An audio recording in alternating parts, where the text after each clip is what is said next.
Hi എൻ്റെ പ്രിയപ്പെട്ടവരെ, നിങ്ങളുടെ പേരിൻ്റെ അറ്റത്ത് ഒരു പ്രയോജനവും ഇല്ലാത്ത ഒരു വ്യക്തിയെ ചുമക്കുന്നവരാണ് നിങ്ങൾ.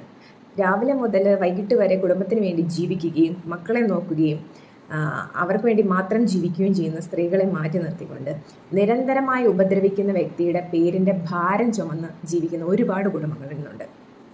എന്തിനാണ് ഈ പെൺകുട്ടികളൊന്ന് അറിഞ്ഞിരിക്കേണ്ട ഒരു കാര്യമാണ് ഞാൻ പറയാൻ പോകുന്നത്. ഒരു കാരണവശാലും വിവാഹത്തിന് ശേഷം അവരുടെ പേര് മാറ്റാൻ പാടില്ല. ജനനം മുതൽ മരണം വരെ ഒരു പേരേ ഉണ്ടാവാൻ പാടുള്ളൂ. ഒരു ഐഡൻറ്റിറ്റി മതി നമുക്ക്. കാരണം ഇന്നത്തെ കാലഘട്ടത്തിലെ വിവാഹബന്ധം എന്ന് പറയുന്നത് എത്രമാത്രം സക്സസ് ആവും എന്ന് നമുക്ക് ഒരു കാരണവശാലും പറയാൻ പറ്റത്തില്ല.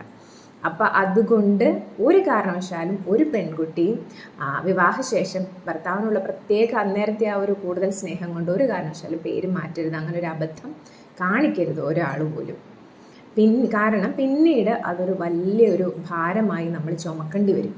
കാരണം എവിടെ ചെന്നാലും നമ്മൾ അധ്വാനിക്കുന്നു, കഷ്ടപ്പെടുന്നു, കുട്ടികളെ നോക്കുന്നു. പക്ഷെ എവിടെ ചെന്നാലും ഈ ഒരു പേരിൻ്റെ ഭാരം, ഈ പേര് ഒരു ചോദ്യം, അച്ഛൻ്റെ പേര്, ഇത് ഒരു ജീവിതത്തിൽ നമുക്ക് മനസ്സമാധാനം തരാത്തൊരു വ്യക്തിയായിരിക്കും. അവരുടെ പേര് എഴുതി ചേർത്ത് വെക്കുക എന്ന് വെച്ചാൽ നമ്മളെ സംബന്ധിച്ചൊരു വലിയൊരു ബുദ്ധിമുട്ടായിട്ടുള്ള ഒരു കാര്യമാണ്. കുട്ടികൾക്കാണെങ്കിൽ കൂടെയും വലിയൊരു ഭാരമായി തോന്നും. എന്തിനാണ് ഇതിങ്ങനെ എഴുതി വെക്കുന്നത് എന്നൊരു തോന്നൽ, ചോദ്യം ഇങ്ങോട്ട് വന്നു തുടങ്ങിയൊരു കാലമാണ്.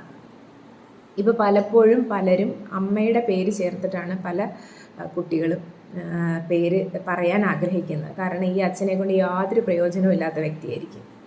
അപ്പോൾ എല്ലാവരും, പെൺകുട്ടികൾ പ്രത്യേകിച്ച് ഓർത്ത് വയ്ക്കുക, ഒരു കാരണവശാലും നമ്മൾ നമ്മുടെ ഐഡൻറ്റിറ്റി മാറ്റരുത്.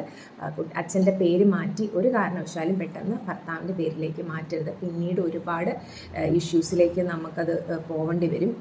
അതുകൊണ്ടത് പ്രത്യേകം ശ്രദ്ധിക്കുക. വീഡിയോ ഇഷ്ടപ്പെടുന്നതിന് ലൈക്ക് ചെയ്യുക, ഷെയർ ചെയ്യുക, കമൻറ്റ് ചെയ്യുക.